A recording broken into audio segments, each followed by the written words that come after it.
देखिए, जो सवाल उठाए जा रहे हैं, ये हर युग में उठाए गए हैं। सवाल भगवान श्री राम पे उठाए गए, सवाल भगवान श्री कृष्ण पे उठाए गए, तो आज अगर ऑपरेशन सिंदूर पे भी सवाल उठाए जा रहे हैं, तो मुझे इससे कोई बहुत अचंभा नहीं है।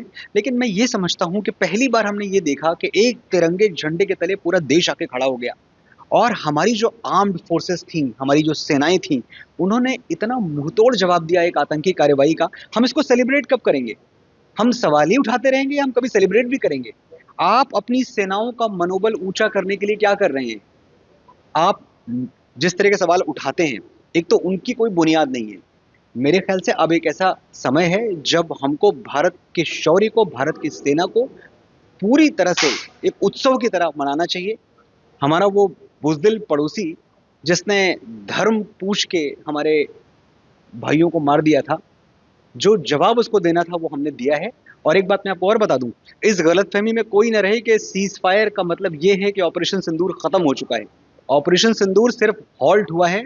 मुझे तो पूरी संभावना इस बात की लगती है कि अगर पाकिस्तान अपनी कायरता से, अपनी बुजदिली से बाज नहीं आया, तो हो सकता है पाकिस्तान के खत्म होने के बाद ही ऑपरेशन सिंदूर खत्म। विपक्ष का काम है सवाल उठाना। अगर ऐसा होता कि ये सर्वदलीय डेलीगेशन ना होके एक पार्टी का डेलीगेशन होता, तब सवाल एकदम लाजमी था कि भाई आपने सिर्फ भारतीय जनता पार्टी की या किसी भी एक दल के लोगों को कैसे भेज दिया?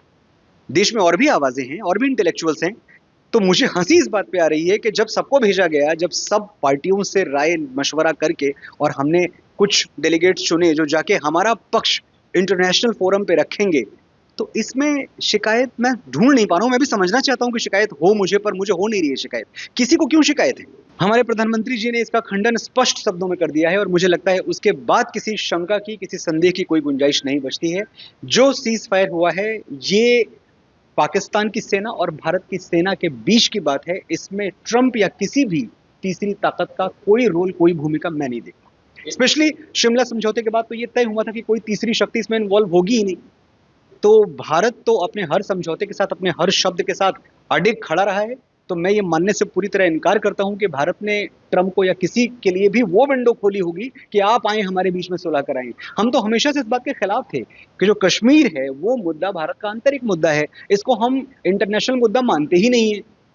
तो ये बड़ा हास्यास्पद है कि ट्रंप आए और उन्होंने फोन किया। जो बातें हमने भी सुनी है, इस पे मुझे सिर्फ हंसी आती है और मुझे लगता है ऐसा कुछ नहीं हुआ। जो मोदी जी कहते हैं, जो प्रधानमंत्री का वक्तव्य है, पूरे देश को उसके साथ उस पर सामंजस्य रखना चाहिए और उस पर विश्वास रखना चाहिए।